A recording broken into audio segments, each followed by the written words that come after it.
쿠웨이트에서 결혼한 지 3분 만에 이혼한 부부가 있습니다. 그런데 그 이유가 전혀 예상 밖이었습니다.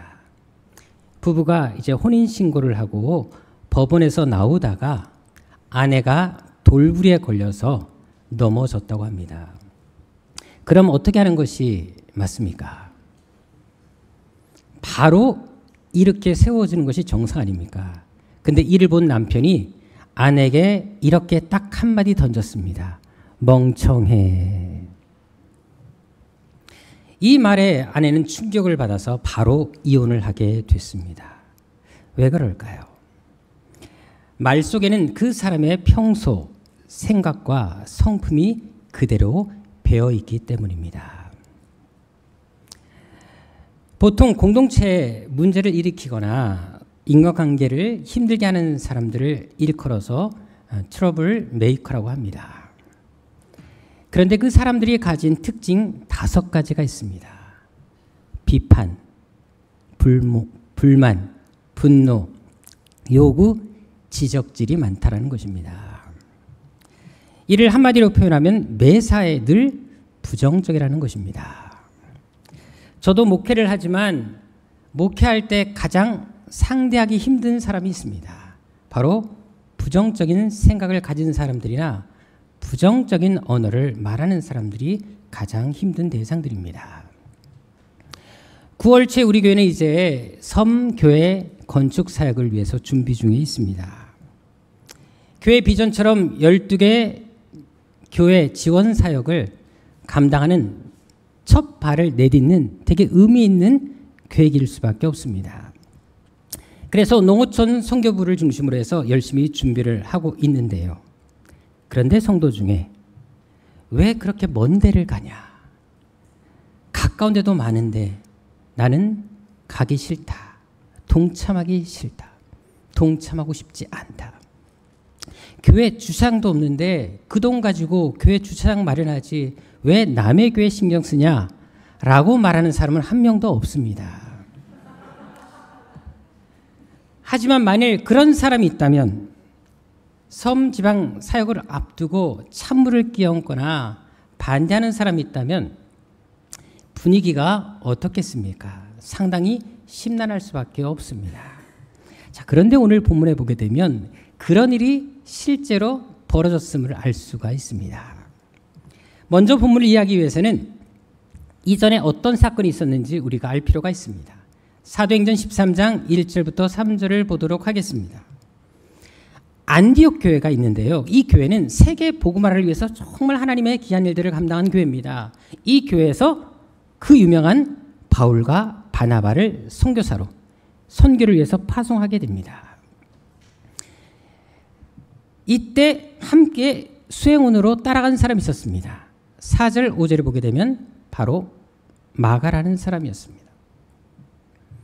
그래서 사도 바울의 제1차 전도여행, 선교여행이 시작이 되었습니다. 한번 지도를 보도록 하겠습니다. 이제 바울과 바나바와 이 마가가 어떤 루트를 통해서 선교했는지를 찾아볼 수가 있는데요. 이제 안디옥이라는 곳이 있습니다. 시리아 안디옥에서부터 출발해서 구브로라는 섬, 사이프러스라는 섬으로 지금 알려져 있는데 이 섬에 가서 선교를 하고 다시 배를 타고 아탈리아에 도착하게 됩니다.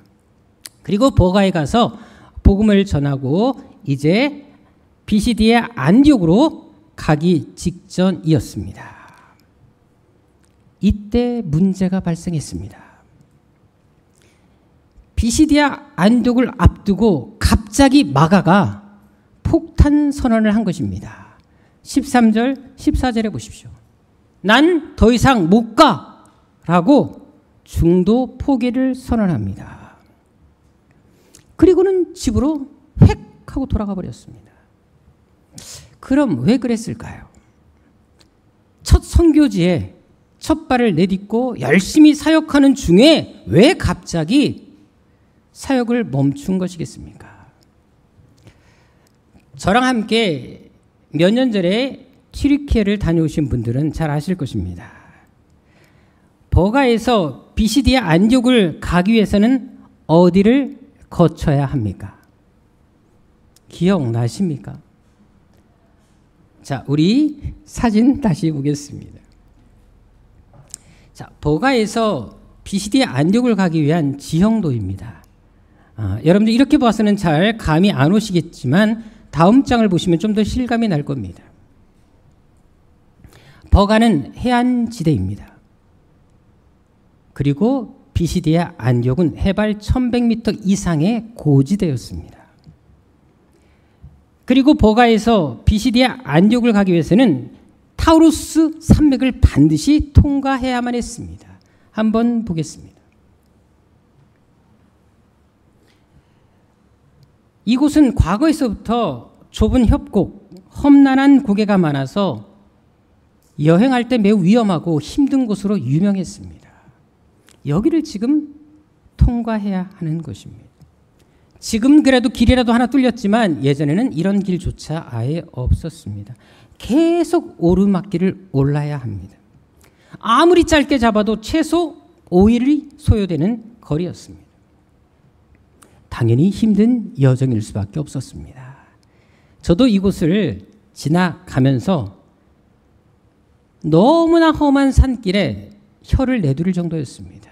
그리고 웬만해서는 제가 멀미하지 않는데 길이 너무나 험해서 멀미해서 되게 애를 먹은 적이 있습니다. 함께 갔던 팀원들도 어떻게 이곳을 걸어서 넘어갔는지 놀랄 정도였습니다. 물론 지금 다 까먹었을 겁니다. 그래서 마가도 더 이상 갈 수 없다. 포기를 선언한 것입니다. 선교 사역이 이렇게까지 힘들지를 예측 못했던 것입니다. 그리고는 더 이상 못 가겠다고 그냥 혼자 집으로 돌아가 버리고 말았습니다. 자, 이제 남은 두 사람의 마음이 어땠을까요? 첫 번째 제1차 선교 여행입니다. 근데 완전히 초를 뿌렸습니다. 이때 두 사람의 마음이 얼마나 힘들었겠습니까? 그래도 남은 이 사람들은 바울과 바나바는 하나님이 주신 사명이 있었기 때문에 끝까지 원래 목표대로 사역을 감당하고 돌아왔습니다. 그리고 나서 이제 다시금 더 잘 준비해서 2차의 선교에 나서자라고 하면서 다음 선교를 준비하고 있었습니다. 그것이 바로 오늘 본문의 내용입니다. 자, 15장 36절부터 39절을 보도록 하겠습니다. 이때 바나바는 바울에게 한 가지 제안을 합니다. 다시 마가를 데리고 가자. 하지만 바울은 절대 안 된다고 거부 의사를 확실히 표현했습니다. 결국 서로 입장 차이가 워낙 컸기 때문에 두 사람은 심하게 다투게 되었습니다. 만일 여러분들이라면 어떻게 하시겠습니까? 마가를 데려가시겠습니까? 안 데려가시겠습니까? 당시 마가는 어떤 인물이었을까요? 마가의 부모님들은 정말로 신앙이 좋으셨습니다. 그리고 집안이 상당히 부유했습니다. 그것은 마가의 부모님의 집이 하나님의 교회로 받쳐진 것만 보더라도 우리는 잘 알 수가 있습니다. 초대교회는 예배 초소가 따로 없었습니다. 그래서 넓은 방이나 아니면 다락방이 있는 그 가정이 이 장소를 제공하면 거기서 예배를 드렸습니다. 자, 실제로 1장 13절 15절에 보십시오. 오순절날 성령 강림 사건이 일어나서 그곳에 있던 120명의 성도들이 다 성령 체험을 하게 되는데 그 장소가 어디였습니까? 마가의 집 다락방이었습니다. 그런데 이곳에 모인 사람의 숫자가 몇 명이었다고요? 120명이었습니다. 자, 그럼 이 다락방의 규모가 크다 작다가 엄청 컸다라는 것입니다. 이만한 숫자가 모일 정도로 큰 다락방을 소유하고 있었다는 것은 당시 마가의 집이 얼마나 부유했는지 충분히 짐작할 수 있습니다. 그 이후에도 이 마가의 집은 계속해서 초대교회 예배 장소로 사용되었습니다. 12장 5절, 12절을 비교해 보면 그걸 확실히 알 수가 있습니다. 자, 여기 보게 되면 베드로가 감옥에 갇혔을 때 베드로에서 사람들이 어디에서 모여서 기도했다고요? 교회라고 표현하고 있습니다. 자, 그런데 그 교회가 어디였다고요? 마가가 부모님의 집이었다라고 설명해 주고 있습니다. 즉 초대교회에서는 마가의 부모님의 집이 교회 구심점의 역할을 했다라는 것입니다. 게다가 마가복음 14장 51절 52절에 보게 되면 마가와 관련해서 아주 재미있는 기사가 하나 실려 있습니다. 예수님이 체포당하셨을 때 혼이불을 뒤집어 쓰고 예수님을 뒤에서 쫓아갔던 한 청년이 있었습니다. 그런데 들키자마자 혼이불을 버려두고 알몸으로 도망간 청년이었습니다. 이 청년이 누구였을까요? 바로 마가였습니다. 여기 혼이불은 여기 쓰여진 것처럼 신돈이라고 나와 있는데요. 마가복음 15장 46절 나온 것처럼 예수님의 시신을 쌌던 세마포가 바로 이 혼이불입니다. 배 혼이불. 이것을 정확하게 번역하면 배 옷을 말합니다. 이 옷은 고가의 제품이었습니다. 매우 귀한 것이었습니다. 자, 그런데 마가가 평소에 이 옷을 걸치고 나왔다는 것은 무엇을 얘기하겠습니까? 이 집안이 진짜로 부자였다는 것입니다. 이 모든 것을 종합하면 마가가 어떤 인물이었는지 우리는 짐작할 수가 있습니다. 그는 어릴 때부터 부유한 집안에서 자라 곱게 성장했고 고생한 적이 없는 청년이라는 것입니다. 또한 위기의 순간에 목숨을 위해 달아날 정황을 보게 되면 겁도 많고 소심한 성격의 소유자였음을 우리는 충분히 알 수 있습니다. 자, 그렇다면 이런 마가가 험난한 선교 사역을 제대로 감당할 수 있겠습니까? 그래서 1차 선교 여행 중간에 하차를 하게 된 것입니다. 그리고 바울과 바나바에게는 큰 충격과 상처를 안겨준 문제가 되고 말았습니다. 자, 그럼 다시 시작되는 2차 선교 여행에서 그를 데려가는 것이 합당할까요? 안 할까요? 여기서 질문 한번 다시 드리겠습니다. 여러분들이 그 시대에 있었다면 마가를 데려간다. 손. 자, 안 데려간다. 손. 나머지는 나랑 상관없다. 인생 그렇게 사시는 거 아닙니다, 여러분들이요. 항상 말씀을 읽을 때 그것을 나의 말씀으로 받으셔야지. 인생 그렇게 사시다가는 하나님이 주목하고 계십니다. 안 데려갔다는 사람이 훨씬 많습니다. 이때 바울은 말합니다. 15장 38절에 보십시다. 지난번 선교지에 가서 문제를 일으킨 사람인데 또다시 데려간다? 말이 안 된다. 절대 용납할 수 없다라고 단호하게 말합니다. 또다시 그런 일이 일어날 것을 염려해서 바울은 이런 주장을 편 것입니다. 하지만 바나바는 어떤 입장을 취했습니까? 37절에 보십시오. 그래도 한 번 더 기회를 주자고 합니다. 마가의 실수를 덮으려고 했습니다. 그럼 왜 그렇게 했을까요? 골로새서 4장 10절에 보게 되면 마가와 바나바의 관계가 나옵니다. 마가는 바나바의 생질, 바로 조카였습니다. 그럼 팔이 안으로 굽으니까 같은 핏줄이니까 바나바는 마가를 챙기려고 했을까요? 아닙니다. 바나바는 본래 타인의 허물을 잘 보듬어주는 상당히 관대한 사람이었습니다. 사도행전 9장 26절 27절에 보십시오. 바울이 주님을 만나고 회심한 이후에 이제 예루살렘에 와서 제자들과 교제하고 싶어 했습니다. 그런데 그 누구도 이 사울을 반기는 사람이 없었습니다. 왜냐하면 워낙 과거에 나쁜 짓을 많이 했고 기독교인들을 잡아 처형했던 그 원흉이 바로 바울이었기 때문에 그를 만나는 것 자체가 두려웠던 것입니다. 혹시 이것도 거짓이 아닐까라는 염려가 생긴 것입니다. 그래서 아무도 그리스도인들 중에 심지어 제자들조차 바울을 만나기를 꺼려했습니다. 자, 그런데 이때 중간에 나서서 바울과 제자들을 화합할 수 있도록 그 역할을 해줬던 중재했던 사람이 있었습니다. 그 사람이 바로 바나바였습니다. 그래서 바울은 28절에 보게 되면 바나바 덕분에 예루살렘을 출입하면서 12사도 쟤들과 교제할 수가 있었습니다. 하지만 바울은 예루살렘에 오래 있지 못합니다. 29절 30절에 보십시오.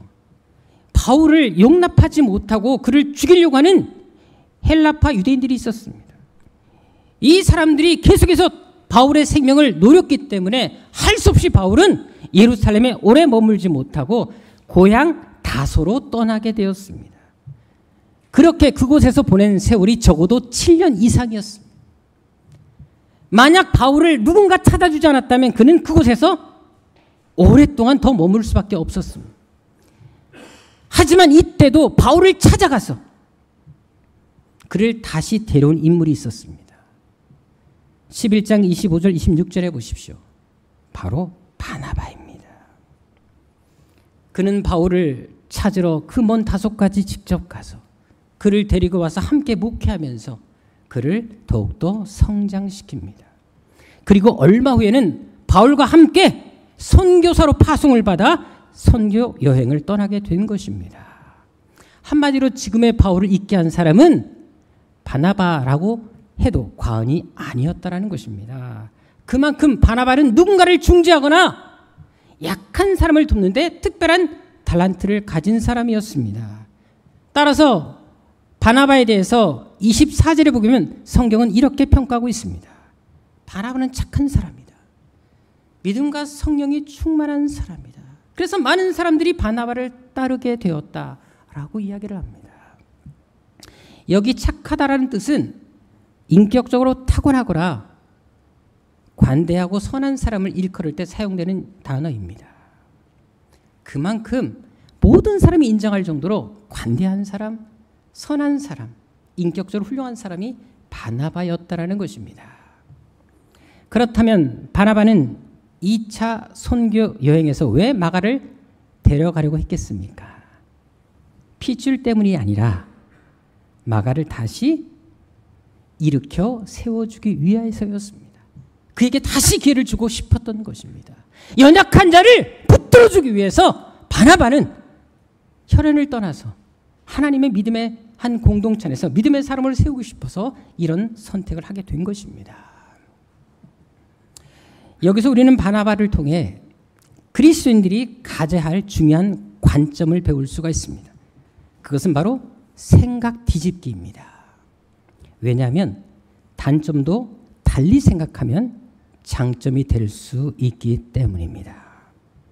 여기서 문제를 하나 내겠습니다. 한번 PPT 보겠습니다. 우리가 어떤 말을 들었을 때 기분이 썩 좋지 않은 말들이 있습니다. 예를 들어서 키가 작다. 이 말 그렇게 듣기 좋지 않습니다. 물론 제 얘기는 아닙니다. 중요한 것은 이런 말들은 사실 들을 때 좋지 않기 때문에 똑같은 표현을 할지라도 어떻게 표현하냐에 따라서 듣는 사람이 기분이 훨씬 더 좋아질 수가 있는데요. 자, 이것을 어떻게 바꾸면 이 말이 듣기 좋은 말로 바꿀 수 있을까요? 자, 다음 장 보겠습니다. 키가 작다. 이거를 뒤집어 생각하면 귀엽고 소중하다. 얼마나 좋은 표현입니까? 사실 여기 우리 집사님들 중에서도 이런 분들이 좀 제법 계시지 않습니까? 이청목 집사님도 얼마나 귀엽고 소중하십니까? 우리 전은경 집사님도 역시 마찬가지입니다. 자, 그럼 얼굴이 크다. 엄청난 상처가 되지 않습니까? 이거를 어떻게 표현할 수 있을까요? 한번 클릭해 주시면 좋겠습니다. 화면에 잘 담긴다. 성격이 급하다. 좋잖아요. 결정이 빠르다. 추진력이 있다. 고집이 세다. 신념이 강하다. 소신이 있다. 무뚝뚝하다. 과묵하고 진중하고 차분하고 침착. 기억을 잘 못한다. 용서를 잘한다. 특히 우리 여자분들 남편들에게 또 잊어버렸냐?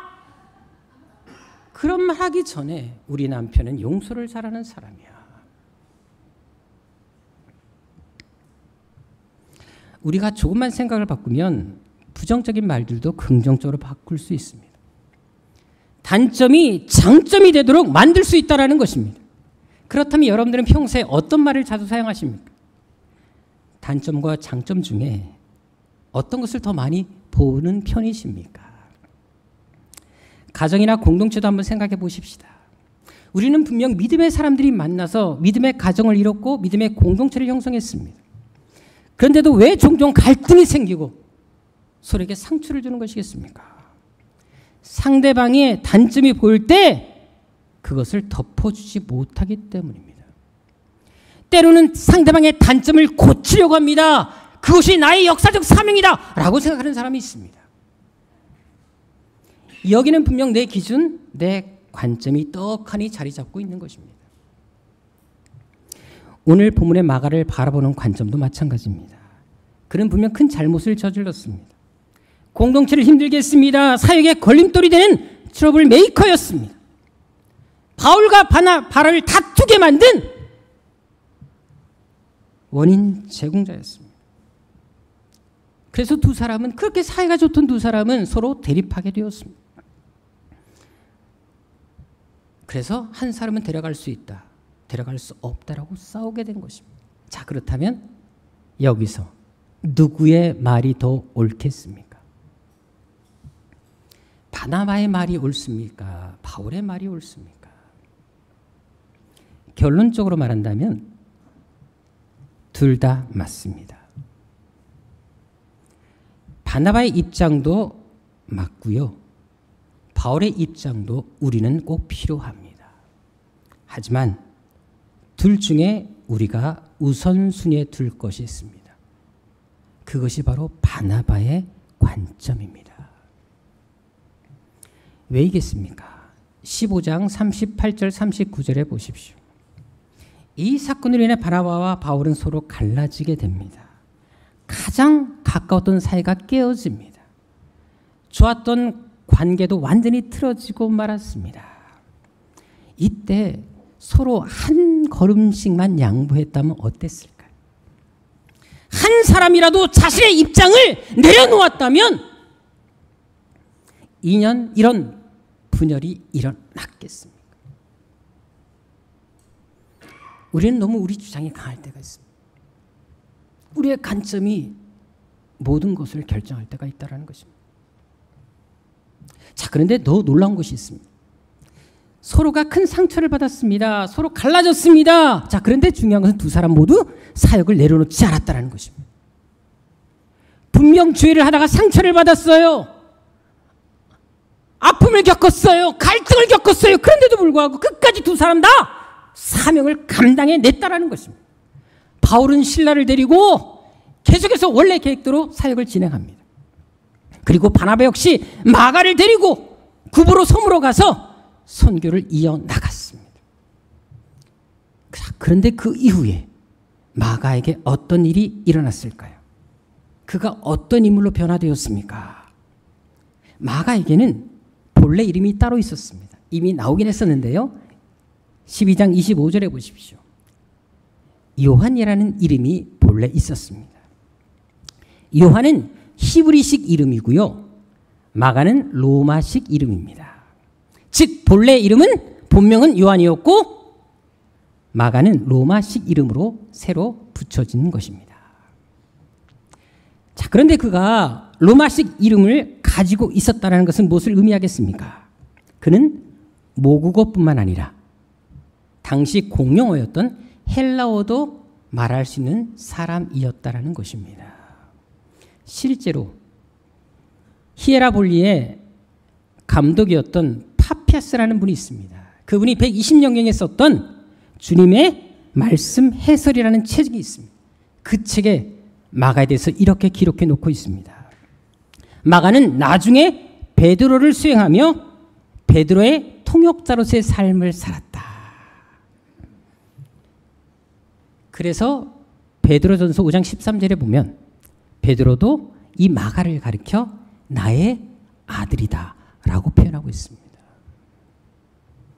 그만큼 마가는 새로운 인생을 살게 된 것입니다. 그뿐만이 아닙니다. 마가는 나중 누구에게까지 인정을 받았을까요?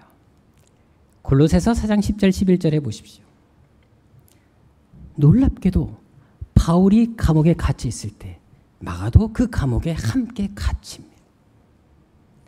바울에게 큰 위로를 주는 사람이 되었다라는 것입니다. 심지어 바울이 노년의 감옥에 다시 갇혔을 때 또 생각나고 곁에 있으면 좋겠다는 사람이 또 한 사람이 있었습니다. 그 사람이 누군지 아십니까? 역시 마가였습니다. 디모데후서 4장 11절에 보십시오. 바울은 죽기 전에 마지막 갇힌 감옥에서 떠올린 사람이 마가였습니다. 그래서 디모데에게 편지를 쓰면서 부탁합니다. 제발 마가를 데려와라. 그는 나에게 정말 유익한 사람이다. 인생 마지막까지 함께 있고 싶었던 사람이 마가였다라는 것입니다. 또한 빌레몬서 1장 24절에도 보게 되면 바울은 빌레몬에게 편지를 쓰면서 마가를 소개합니다. 그는 나의 동역자다. 즉 바울의 마음속에는 온갖 마가로 채워져 있었다라는 것입니다. 더구나 당시 초대교회를 지탱했던 두 인물, 큰 두 기둥이 있었습니다. 누구였습니까? 베드로와 바울입니다. 그런데 놀랍게도 베드로도 내 아들이라고 표현하고 바울도 마지막 생의 순간까지 기억했던 사람이 마가였다는 사실에서 초대교회 가장 중요했던 두 인물 다 마가를 찾았다는 것입니다.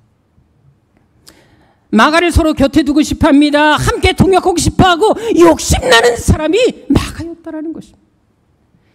마가가 얼마나 인정받았으면 이렇게까지 했겠습니까? 결국 마가는 바울과 헤어진 뒤에 바나바와 선교를 다니면서 완전히 새롭게 변화된 것입니다. 고난 앞에서 주저앉았던 그가 이제는 바울과 함께 감옥에 갇힐 정도로 신앙의 사람으로 온전히 서게 되었다는 것입니다. 자, 그런데 이것이 끝이 아닙니다. 마가가 또 어떤 일을 하는 줄 아십니까? 예수님의 생에 대해서 가장 먼저 복음서를 기록한 사람이 있습니다. 이 복음서가 쓰여졌기 때문에 다른 복음서 저자들도 이 책을 참고해서 계속해서 예수님의 생애를 기록할 수가 있었습니다. 그렇다면 이 첫 번째 책의 저자가 누구이겠습니까? 바로 마가입니다. 마태, 마가, 누가, 요한복음 중에 가장 먼저 쓰여진 책이 바로 마가복음입니다. 고난받는 로마 교회 교인들을 향해 위로에 쓴 편지가 바로 마가복음이라는 것입니다. 그들에게 고난 속에서도 이겨내라. 십자가의 길을 걸어가야 된다. 예수님의 고난을 묵상해라. 그들을 격려하며 위로하며 끝까지 믿음을 지킬 수 있도록 권면했던 책이 바로 이 마가복음이라는 것입니다. 마가가 이런 엄청난 일을 감당할지 누구나 상상했겠습니까? 감히 누가 예측이나 할 수 있었겠습니까? 중요한 것은 바나바의 관점이 이런 결과를 만들어내었다는 것입니다. 그를 위대한 신앙으로 성장시켰다는 것입니다. 세상을 바라보는 두 가지 관점이 있습니다. 예수님의 눈으로 바라보는 관점과 내 눈으로 바라보는 관점입니다. 어떤 대상을 바라볼 때 내 관점에서 바라보게 되면 그 사람의 부족한 모습이 보일 수밖에 없습니다. 내 기준에서 보게 되면 마음에 안 드는 것들이 상당히 많이 보이게 됩니다. 하지만 예수님의 관점에서 그 사람을 보게 되면 그 사람 안에 있는 가능성을 보게 됩니다. 단점도 품고 장점으로 승화시키는 능력이 생긴다는 것입니다. 실제로 요한복음 1장 45절 46절에 보십시오.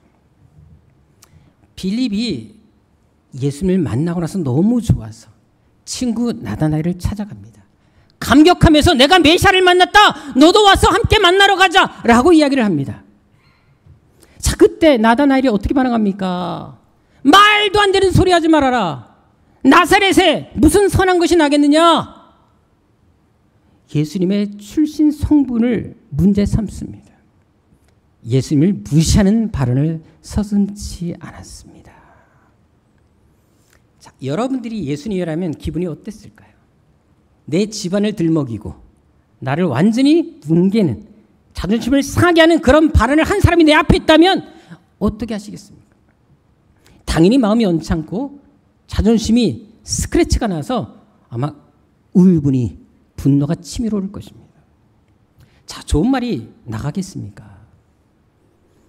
당시 예수님은 나다나엘의 모든 발언을 다 알고 계셨습니다.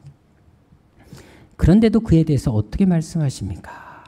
그를 어떤 관점으로 바라보셨습니까? 47절에 보십시오. 너 왜 이렇게 삐딱하냐? 인생 그렇게 살지 말아라 하지 않으십니다. 예수님은 그에 대해 단 한마디도 부정적인 말을 하지 않으셨습니다. 모두 다 칭찬의 말, 긍정의 말, 믿음의 말만 하셨습니다. 심지어 그를, 이렇게 삐딱한 그를 12사도에 선택해서 제자 삼으신 것을 볼 수가 있습니다. 왜이겠습니까? 아무리 단점이 많아 보여도 그래도 장점을 보시려는 것이 예수님의 시선이었기 때문입니다. 수천 가지 단점이 있어도 한 가지 장점이라도 있으면 그것을 바라보시는 분이 예수님이었기 때문입니다. 오늘 본문의 마가를 일으켜 세운 것도 바로 이런 관점이었습니다. 문제를 단점으로 보지 않습니다. 허물까지도 덮어주고자 했던 바나바의 시선이 결국 마가를 위대한 인물로 만들어 놓게 된 것입니다. 잠언서 24장 16절 이런 말씀이 있습니다. 의인은 7번 넘어질지라도 다시 일어선다. 의인이라고 해서 넘어지지 않는 것이 아닙니다. 실패하고 쓰러질 수 있습니다. 계속해서 7번이나 또 연약해서 넘어지고 쓰러질 수 있다는 것입니다. 그런데도 우리는 때로 믿음의 사람 같은데 그 사람이 무너지면 뭐야? 저 사람 그릇이 저거밖에 안 됐어? 믿음이 별로였네? 라고 쉽게 평가를 내립니다. 그리고 쉽게 그들을 정죄합니다. 하지만 하나님의 관점, 성경의 관점은 어떻습니까? 의인과 악인의 차이가 어떻게 나눠집니까? 7번 쓰러져도 다시 일어나느냐, 일어나지 못하느냐에 따라 그것이 갈립니다. 넘어질지라도 다시 일어서고 또 일어서는 그 사람이 의인이 되는 것이고, 넘어질 수 있지만 끝내 일어나기를 거부하는 사람이 악인이 되는 것입니다. 하나님의 관점에서는 내가 넘어졌냐 안 넘어졌냐가 중요한 것이 아닙니다. 내가 실패했냐 실패하지 않았느냐 이것이 중요한 것이 아니라는 것입니다.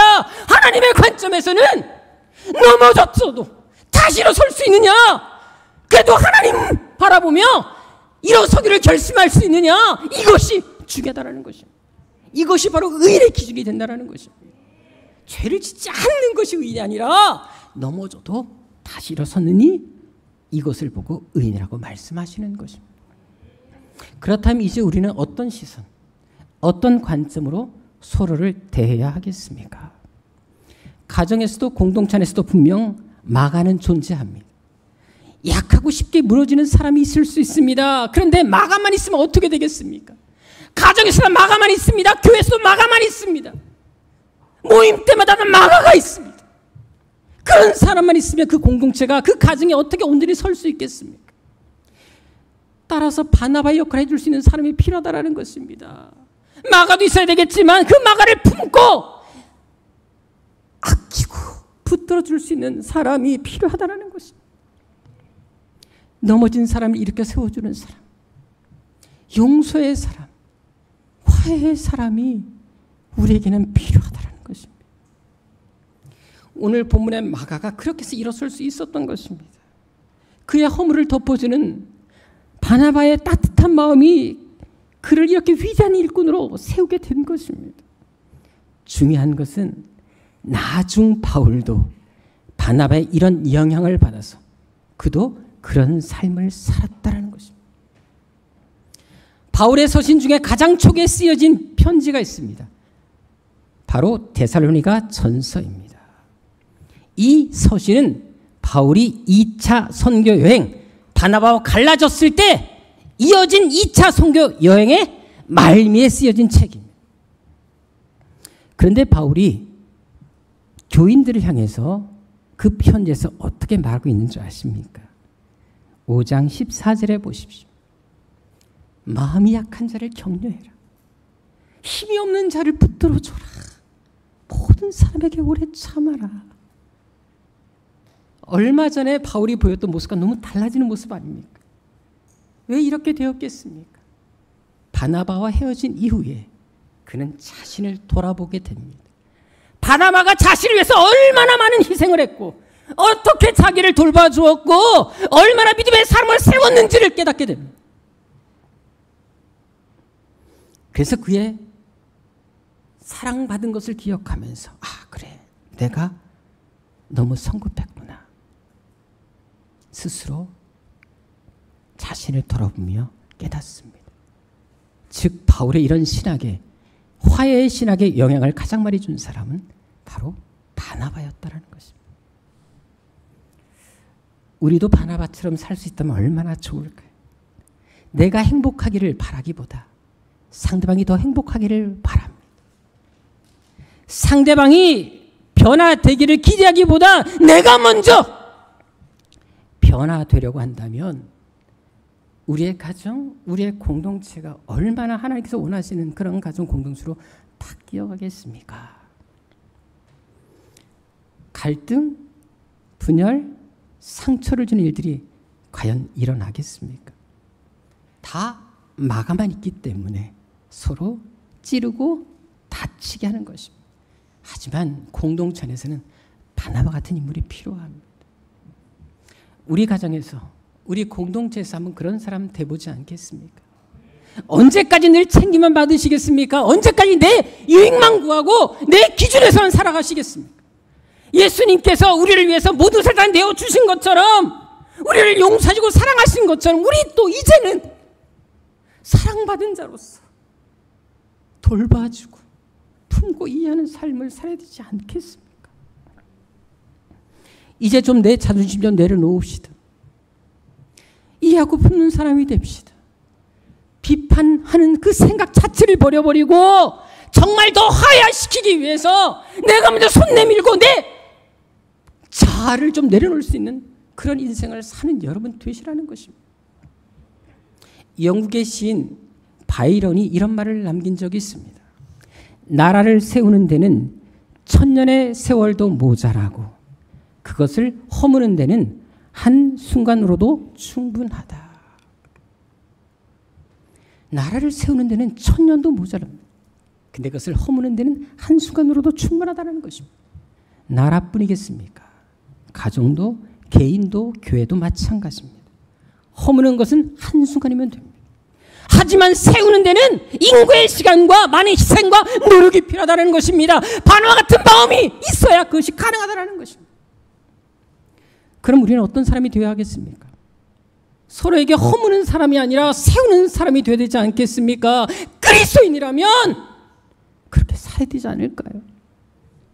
상대방의 허물을 들춰내는 삶이 아니라 약한 자를 돕고 붙들어주는 그런 바나바 되어보지 않겠습니까? 기도하겠습니다.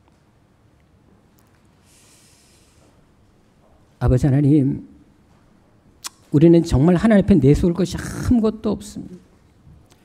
우리는 결코 의롭지 못합니다. 얼마나 우리가 죄인입니까? 우리의 일상의 모든 시간들과 언어와 행동들을 다 하나님께 내놓고 또 사람들에게 보일 수 있다면 과연 부끄러워서 우리 고개를 들 수 있는 사람이 몇이나 되겠습니까?